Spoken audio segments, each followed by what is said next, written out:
our story. In the beginning, the baby was born.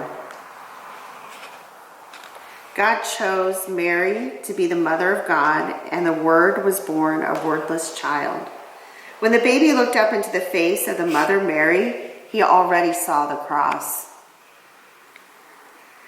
When he looked into the face of the father Joseph, the cross was there too. The mother Mary and the father Joseph held the baby close. They kept the baby warm. They gave the baby everything it needed to grow. The baby began to grow. The baby grew and became a boy. When he was about 12 years old, he went with the mother Mary and the father Joseph and with many other people from their village of Nazareth to the great city of Jerusalem to keep one of the high holy days. When the celebration was over, the people from Nazareth went out through the great high gate and started on the road toward home. Suddenly, Mary and Joseph discovered that Jesus was not there. They thought he had been playing with the other children from their villages as they walked together. They hurried back into the great city of Jerusalem to find him. Mary and Joseph looked in the dark and narrow streets. They looked in the marketplace where they had brought their food. They looked where they had spent the night. They looked everywhere. Finally, they found him in the temple with the priests. And Jesus was listening to them when they talked because he wanted to learn. And when he spoke, they listened because he knew so much. Mary and Joseph then asked Jesus the question all parents ask their children, the question you can never answer, why did you do this? And Jesus said something very strange. He said, didn't you know I would be in my Father's house? Mary and Joseph did not understand. Their house was in Nazareth, where Joseph's carpenter shop was. They did not understand, but they did not forget. Jesus grew and became a man. When he was about 30 years old, he went to the river Jordan where his cousin John was baptizing people. Jesus waded into the water until he was face to face with John. Baptize me. John looked at Jesus and for the first time saw who he really was. How can I baptize you? You are the Messiah, the one we have been waiting for. You must baptize me. No, it is written that you will come before me and prepare the way. You must baptize me. Jesus went down into the darkness and chaos of the water. When John lifted him back into the light, there were people there who said they saw a dove come down from heaven and come close to him. There were also people there that day who heard a voice. The voice said, "This is my beloved Son, with whom I am well pleased." After Jesus was baptized, he went on across the river Jordan into the desert. He stayed there for 40 days and 40 nights to learn more about who he was and what his purpose was.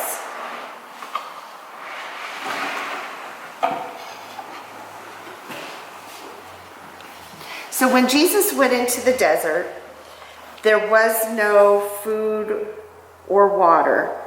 There was very little to eat or drink. One day he heard a voice. It said, "Why don't you turn one of those stones over there into bread and have something to eat?"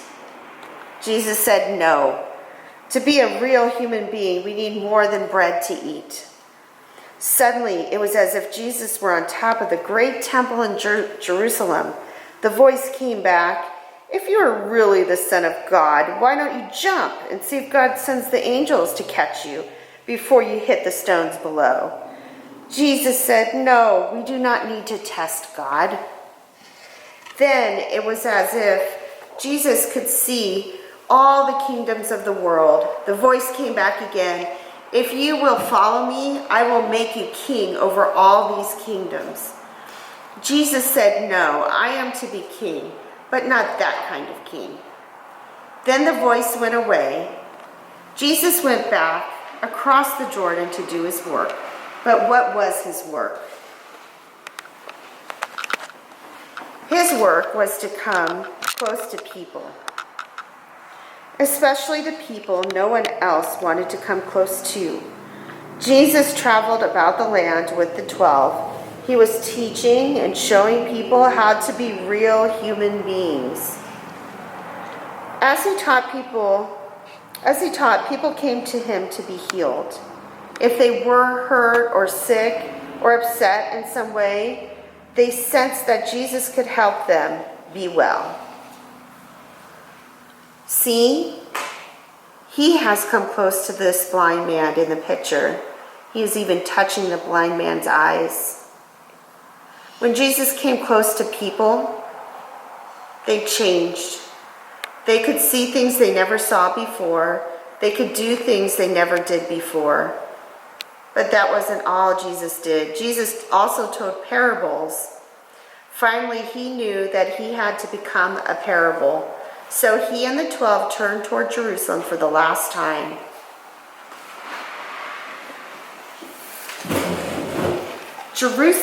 Jesus went to Jerusalem for the last time. It was the time of Passover. And the city was full of people from many different lands. The people thought he was coming to be king, but they weren't paying attention. He wasn't riding on a great white horse. He wasn't being carried by soldiers. He was riding on a donkey, and the donkey wasn't even his. He borrowed it. Still, that Sunday when Jesus came into Jerusalem, people waved palm branches, which were a sign of kings. On Monday, Tuesday, and Wednesday, Jesus went into the temple to teach. One day when he was there, he said, "Do you see that old woman over there? She's going to put something in the money box. Listen." Did you hear anything? No, she put the tiniest of all coins in the box. That was all the money she had. Now, here comes a rich man. He has so much money to put in, he brought friends with him to help him carry it. His money clangs and clatters as they poured into the box. Jesus asked, "Now, I wonder which really gave the most?" That was how he taught. On Thursday evening, Jesus and the 12 hurried through the dark streets to a house. They climbed up the stairs to an upper room and shared their Last Supper together. After supper, Jesus took some bread and gave thanks to God for it.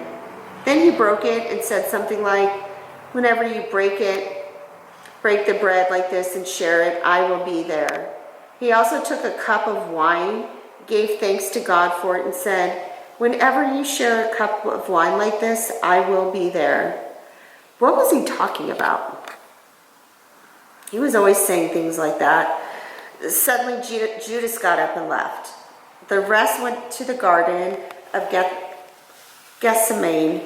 Jesus wanted to pray. When he was finished, he joined the rest, but Judas came out of the dark and greeted him. This was a signal for the temple guards to come out of the shadows and take Jesus away with them.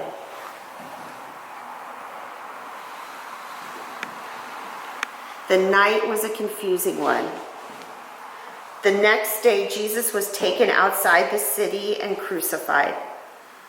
That afternoon, Jesus died. The sky grew dark. Jesus was taken down from the cross and buried in a cave. A great stone was rolled into the opening of the cave to close it like a door. Saturday was so quiet you could almost hear the earth breathing. On Sunday, it was the women who had the courage to go to the tomb just to be close to Jesus. They wanted to remember him, even if it felt sad. When they came to the tomb, they found that the stone had been rolled back and that the tomb was empty. Jesus had died on the cross, but somehow he was still with them as he is with us, especially in the bread and the wine. When we remember that Jesus died on the cross for us, we also remember that he is still with us. That is the mystery of Easter. It includes all the sadness and happiness that could ever be. That is why the mystery is so huge. As you go through your day and this Easter, remember the story of Jesus and think of things that you can find around your own home that you can bring to this story, and have a blessed day.